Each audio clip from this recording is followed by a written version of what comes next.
So మిమ్మల్ని చేసుకున్న తర్వాత శ్రీనివాస్ గారు వంట నేర్చుకోవాల్సి వచ్చిందనమాట. అలా ఏం కాదు, అది ప్రేమతో వాళ్ళ అమ్మ ఎప్పుడో చేసినప్పుడు చూసి అబ్జర్వ్ అదేనండి, చేసి నా కోసం ప్రేమతోనే మేము చేసి. కూడా అదే అన్నాం, ప్రేమతోనే. ఓకే, ఈరోజు మీరు వంట చేస్తున్నారా, మీరు వండి పెడుతున్నారా? ఏంటి స్పెషల్స్ ఏంటి మరి మీ బర్త్డే సందర్భంగా? ఏది ఈ రోజు మార్నింగ్ లేస్తానే మాకు సుప్రభాత్ సేవ అయింది కదా. ఎంతవరకు టిఫిన్ కూడా చేయలేదు. చేయలేదు ఇంకా. ఇదిగో ఇప్పుడు ఇంకా అంతా క్లారిటీ ఇచ్చాం కదా, మీ ద్వారా క్లారిటీ ఇచ్చాం. ఇంకా ఫర్దర్ జరగాల్సింది జరుగుతుంది ఇంకా అంతే. ఓకే, మాధురి గారు మొన్న రీసెంట్గా మళ్ళీ ఇంకో ఏదో వచ్చింది కదా, బిగ్ బాస్కి వెళ్ళి వచ్చిన తర్వాత రీతు చౌదరి వాళ్ళ మదర్ మీకు ఏదో చెప్పారు అని, ఆ తర్వాత మళ్ళీ కాదు అని. ఏంటి అసలు అది? ఏంటి ఇప్పుడు నేను ఇంటర్వ్యూలో నాకు అడిగినప్పుడు హౌస్ లో కూడా చెప్పాను, ఏంటి రీతు చౌదరి వాళ్ళ ఫ్యామిలీ నుంచి నాకు ఒకరు రీతుకి పవన్ తో దూరంగా ఉండమని చెప్పారని చెప్పాను. అది తమన్నా సింహాద్రి ఆమె ఫ్రెండ్ నాకు ఫోన్ చేసి చెప్పింది. చెప్పిన విషయమే నేను చెప్పాను. హౌస్ లో చూసి జరిగింది జనాలు అందరూ చూశారు, నాతో పాటు జనాలు అందరూ కూడా చూశారు. చూసి వాళ్ళ అమ్మకి మీడియా వాళ్ళు అడిగినప్పుడు కూడా వాళ్ళ అమ్మ చెప్తాదని ఎలా అనుకుంటాము? చెప్తే మాత్రం వాళ్ళ అమ్మ బయట సమాధానం చెప్తారని ఎవరు ఎక్స్పెక్ట్ చేయరు కదా. ఆవిడేమో ఏదో సమాధానం ఇచ్చింది. ఏమో ఆమెకి వాళ్ళ కూతురు చేసింది రైట్ అనిపిస్తుంది ఏమో, మరి లోపల చూసి బయటకు వచ్చిన తర్వాత ఎవరిష్టం, అది ప్రపంచం చూస్తుంది కదా ఏం జరుగుతుందో. నాకైతే మళ్ళీ అబద్ధాలు ఆమె నేను చెప్పాల్సిన అవసరం చెప్పలేదు అని లేదు. ఏదో చెప్పినట్టు ఉంది కదా వాళ్ళ మదర్ రీతు చౌదరి. నేను చెప్పలేదు అని చెప్తోంది. అదే అంటున్నాను నేను. ఇప్పుడు తమన్నా సింహాద్రి నాకు ఫోన్ చేసి ఇలా చెప్పండి, హౌస్ లోపలికి వెళ్ళి రీతుకి మాట్లాడిద్దని చెప్పండి అని బ్రతిమాలు చెప్పింది. సో అందరూ చూస్తున్నారు, ప్రపంచం అంతా చూస్తున్నారు. అబద్ధం చెప్పాల్సిన అవసరం నాకే ఉంది. ఇప్పుడు అబద్ధం చెప్తే నాకే వస్తుంది? ఇలా చెప్పారని చెప్తే నాకేమైనా వస్తుందా? బయటకు వచ్చాక కూడా మాట్లాడుకుంటారు కదా, అబద్ధం చెప్తే నాకేం వస్తుంది దాంట్లో? వాళ్ళు మాట్లాడుకుంటే ఏంటి, మాట్లాడకపోతే నాకేంటి? ఇప్పుడు హౌస్ లో ఉన్నప్పుడు నాకు ఇరిటేటింగ్ గా అనిపించాయి. నా ముందు వాళ్ళు చేసిన రోత పనులు చూడలేక ఇరిటేటింగ్ గా అనిపించి నేను తిట్టడం జరిగింది. అందరూ క్వశ్చన్ చేశారు, మన సంధ్య కూడా క్వశ్చన్ చేసింది. తప్పే ఉంది క్వశ్చన్ చేయడంలో. హౌస్ లో ఏంటి ఏం వాళ్ళు జరిగితే అదే చేసిన కదా మాట్లాడాలి. ఏంటి వాళ్ళు చేసిన రోత పనులు ఏంటి? ఏవైతే అవి మాకు నచ్చనివి మేము క్వశ్చన్ చేశాము. వాళ్ళ ఫ్యామిలీ మెంబర్ నుంచి ఒకరు చెప్పారని చెప్పాను. ఆ విషయమే నేను వాళ్ళు చెప్పాను. వచ్చాక కూడా నేను ఆ విషయమే తమన్నా సింహాద్రి కూడా అడిగాను, ఫోన్ చేసి చెప్పాను. నువ్వు చెప్పమంటే చెప్పాను, మళ్ళీ ఏంటి ఆ ఇంటర్వ్యూలు అవన్నీ వాళ్ళ అమ్మగారికి చెప్పండి అని చెప్పాను. మళ్ళీ ఎందుకు ఆమె ప్లేట్ ఫిరాయించినట్టు? అదే అంటున్నాను, అంటే ఆమె విషయంలో కూడా తప్పు పట్టలేము. ఇప్పుడు వెళ్ళి మీడియా వాళ్ళకి ఉండాలి. అది మీడియా వాళ్ళు అడిగితే తల్లి ఏం చెప్తుంది? అవును నేను చెప్పాను, నా కూతురు అలా అవుతుందని చెప్తానని చెప్తుందా? ఏ తల్లి అయినా చెప్పదుగా. చెప్తుందా? చెప్పదు కదా. మీరు ఆ ప్లేస్ లో ఉన్నా చెప్పరుగా. అంటే ఆమె అబద్ధం చెప్తుంది అంటారు మీరు? అంతే కదా మరి. నాకు అబద్ధం చెప్పాల్సిన అవసరం ఏముంది? లేనిపోని మాటలు చెప్పాల్సిన అవసరం నాకే ఉంది. కొంతమంది క్వశ్చన్స్ కూడా యూట్యూబర్స్ దారుణంగా అడుగుతారండి క్వశ్చన్స్. కొంతమంది కొన్ని ఛానల్స్ పెట్టేసి వాళ్ళకి ఆ కనీసం విలువలు, అంటే ఒక యాంకర్ కి ఉండాల్సిన విలువలు ఏంటి, జర్నలిజం కి ఉండాల్సినవి ఏంటో తెలియకుండా ఏదో యూట్యూబ్ ఛానల్స్ పెట్టేయడం, ఒక మైక్ పట్టుకోవడం, ఎక్కడ వెళ్తే వెళ్ళి మైక్ పట్టడం, ఏవో క్వశ్చన్స్ అడగడం, ఇదే పని అయింది. విలువలు లేకుండా అయిపోతున్నాయి కొన్ని యూట్యూబ్ ఛానల్స్. మరి దారుణంగా బిహేవ్ చేస్తున్నారు. టీఆర్పీ రేటింగ్ కోసం, మాదిరి కోసం మాట్లాడితే వాళ్ళకి టీఆర్పీ వచ్చేస్తుంది. సో మాదిరి కోసం మాట్లాడేయాలి. ఏదో ఒకటి మాట్లాడేస్తే మేము పాపులర్ అయిపోతాం. మాదిరి కోసం మాట్లాడితే మాకు వ్యూస్ వచ్చేస్తాయి. సో ఏదో ఒకటి మాట్లాడాలని ఆలోచనతో ఏదో ఒకటి మాట్లాడేస్తూ ఉంటాం. అవును, కొంచెం క్లారిటీ తీసుకుని మాట్లాడితే బాగుంటుంది. క్లారిటీ ఏంటండి అసలు? అలాంటి క్వశ్చన్స్, పర్సనల్ లైఫ్ క్వశ్చన్స్ అడిగే రైట్ ఎందుకండి వాళ్ళకి? ఎవరిచ్చారండి? ఆ రీతికి ఇంకో అమ్మాయి ఎవరు అడిగింది, మీ వీడియోస్ వచ్చాయంట ధర్మా మహేష్ తో బయట ఉన్నాయంట, అలా అడుగుతారండి ఎవరైనా? ఒక జర్నలిజం లో అలా క్వశ్చన్స్ అడగడానికి ఏమైనా ఉందా? ఒక పర్సనల్ లైఫ్ లో మనం వెళ్ళేది ఏమైనా ఉందా? ఆ అమ్మాయి ఏమో నేను ఇంకా ఫోన్ చూడడం సమాధానం చెప్తోంది. ఏమి ఎక్కడికి వెళ్తోందో ఏంటో అర్థం.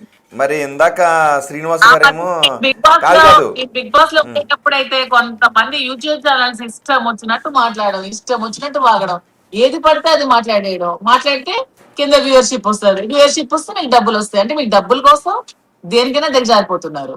మీకెందుకు? నా కోసం, నా లైఫ్ కోసం మీకెందుకు? మీకేం రైట్ ఉంది?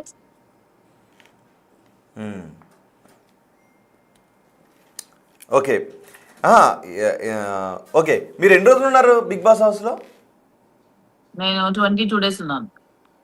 22 days. శ్రీనివాస్ గారు, ఆ 22 days మీకు ఏమనిపించింది? 2 days కూడా కొంచెం ఇబ్బంది. ప్రమోషన్స్ చేశాము. బిగ్ బాస్ లో తను చేసే గేమ్ ప్లే మీద మొత్తం అంతా ప్రమోట్ చేయడం జరిగింది. కానీ మరి మాకు ఇబ్బంది కదా, కలిసి తిరిగే వాళ్ళం, కలిసే ఉండేవాళ్ళం, వ్యాపార విషయాలు గాని అన్ని కూడా కలిసి ఆలోచించే వాళ్ళం, రాజకీయంగా గాని ప్రతిదీ కూడా ఇద్దరం కలిసి ప్రతి నిమిషం కూడా కలిసే చేస్తాం. ఆ గ్యాప్ చాలా బాధ అనిపించింది. తప్పదు. మీకేమనిపించింది మాధురి గారు? నాకు ఎప్పుడు హౌస్ లోంచి బయటకు వచ్చేస్తాను అనిపించింది. ఒకవేళ శ్రీనివాస్ గారిని కూడా స్పెషల్ ఎంట్రీ ద్వారా పంపించి ఉంటే బాగుంది అని ఏమన్నా అనిపించిందా? హౌస్లో శ్రీనివాస్ గారు రారు. ముందు బిగ్ బాస్ కి వెళ్ళకూడదని అనుకున్నాం, మళ్ళీ వాళ్ళు పిలిపించారు. పిలిస్తే సరే అని రెండోసారి వచ్చింది వైల్డ్ ఎంట్రీస్ లో. వెళ్ళినా దానికి ప్రచారానికి ఏదో ₹1 తీసుకుని ఇచ్చి వెళ్ళామని. మాకు అవసరం ఏముంది? బిగ్ బాస్ వాళ్ళు ఇచ్చిన ఏంటంటే పేదవాళ్ళకి అందరికి పంచిపెట్టేస్తున్నాం. మొన్న క్యాన్సర్ పేషెంట్ కి ₹1,15,000 ఇచ్చాం. మరో కురాడికి ₹80,000 ఇచ్చాం. ఇలాగా బిగ్ బాస్ హౌస్ నుంచి నాకు ఒక 9.5 ఒక 9 lakhs వచ్చిందండి. ఆ 9 lakhs కూడా పనిచేస్తాం. 9 lakhs కూడా ఎక్కడెక్కడ ఎవరికి అవసరం ఉంటే అవసరాన్ని బట్టి, ప్రాంతాన్ని బట్టి, అక్కడ ఆ వ్యక్తిగతంగా ఉన్నటువంటి సమస్యను బట్టి అది డిస్ట్రిబ్యూట్ చేస్తాం. ముందే చెప్తాం, వచ్చేస్తాం. ఓకే, అవును. ఈ మధ్య సేవా కార్యక్రమాల్లో కూడా ఎక్కువ కనపడుతున్నట్టున్నారు. అది ఉంటుంది సార్, రొటీన్ ఉంటుంది. ఇప్పుడు నా వ్యక్తిగతంగా కూడా మేము ప్రతి నెల కనీసం 3 to 5 lakh ఖర్చు పెడతాం ప్రజల కోసం. అంటే డొనేషన్స్ గానీ, పెళ్లిళ్ళు గానీ, లేకపోతే ఏవైనా వైద్య సేవలు గానీ, ఎడ్యుకేషన్ కి సంబంధించి గానీ ఏవైనా ఉంటే మేము చేస్తుంటాం రొటీన్ గా. అలాంటిది బిగ్ బాస్ లో వచ్చిన డబ్బులు మాకెందుకు, అది కూడా డొనేట్ చేసేద్దాం అని నిర్ణయం తీసుకున్నాం. ఆ 9 లక్షల రూపాయలను కూడా చాలా వరకు డొనేట్ చేస్తాం. మరికొంత అమౌంట్ ఉంది, అది కూడా మనం చూస్తున్న దాన్ని బట్టి హైదరాబాద్ లో కూడా అనాథలకి కొంత చేయాలని ఉంది. అక్కడ కూడా ప్లాన్ చేస్తున్నాం. అనాథ శరణాలయాలకు వెళ్ళి అక్కడ కూడా చేయాలని చూస్తున్నాం. ఇలా ఎక్కడెక్కడ అవసరాన్ని బట్టి అది చేస్తున్నాం. ఓకే, కాదు. సో ఇప్పటి వరకు ఇన్ఫ్లుయెన్సర్స్ లేదంటే సినిమా హీరోలు వీళ్ళ మాత్రమే బిగ్ బాస్ హౌస్లోకి వెళ్ళారు. సో మామూలుగా అయితే మీరు వెళ్ళరు. కానీ బహుశా రాజకీయ నాయకుల కోసం ఒక బిగ్ బాస్ సిరీస్ ఒక షో పెట్టుంటే బాగుంటుందేమో. ఎప్పుడైనా అనిపించిందా మీకు?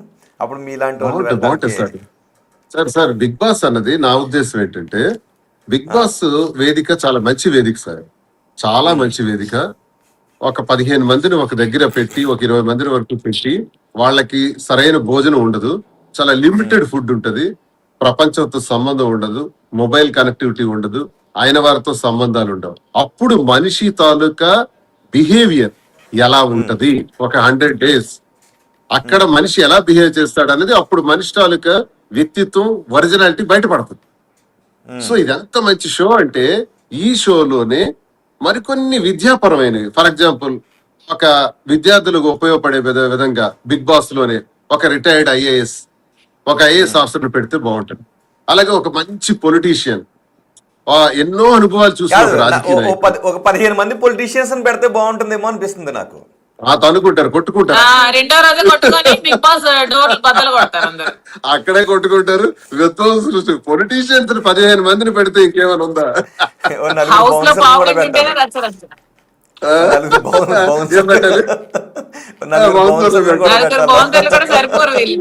15 మందికి ఒక్కొక్కడికి 4 చొప్పున పెట్టాలి. అంతమంది కాదు సార్. ఒక విద్యావంతమైనటువంటి ఒక విద్యకి వేదికగా, ఒక జ్ఞానానికి వేదికగా బిగ్ బాస్ ని కొంచెం మలిస్తే బాగుంటది అన్నది నాకు అభిప్రాయం. అలాగే ఒక చాగంటి కోటేశ్వరరావు గారు లాంటి వ్యక్తి అలాంటి విషయాలు పురాణాల గురించి తెలియజేసేవాళ్ళు, సైన్స్ గురించి తెలియజేసేవాళ్ళు, రాజకీయాల గురించి తెలియజేసేవాళ్ళు, అడ్మినిస్ట్రేషన్ గురించి తెలియజేసేవాళ్ళు, ఇలాగ ఒక 5-6 కూడా అందులో యాడ్ చేసి ఒక డిబేట్స్ లా పెడితే బాగుంటది. బిగ్ బాస్ మంచి వేదిక, ఇది బాగుంది. Cinema scene గుర్చేస్తాను. నాగార్జున గారు, దువ్వాడ శ్రీనివాస్ గారు చెప్పిన ఐడియా మీకు బాగా నచ్చినట్లయితే ఒకసారి ఈ ఐడియాని మీరు పరిగణలోకి తీసుకుంటే బాగుంటుందని నాకు అనిపిస్తుంది. నాగార్జున గారు ఒక సినిమాలో బ్రహ్మానందం చెప్తారు కదా, నాగార్జున గారు నా పెర్ఫార్మెన్స్ మీకు.